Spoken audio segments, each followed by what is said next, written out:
Hey, it's the Heat versus the Pacers. Guess what? What a surprise. I'm going to root for the Pacers. I always root for the underdog, and the Pacers are going to be the underdog.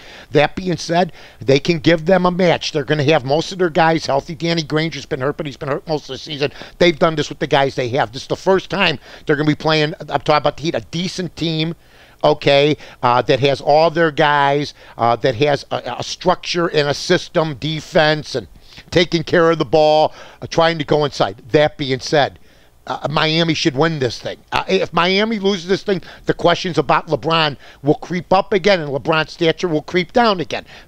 That's a fact. They're expected to win. They got 3 of the top 15 players in the NBA. So, you know what? Indiana's got their work cut out for them.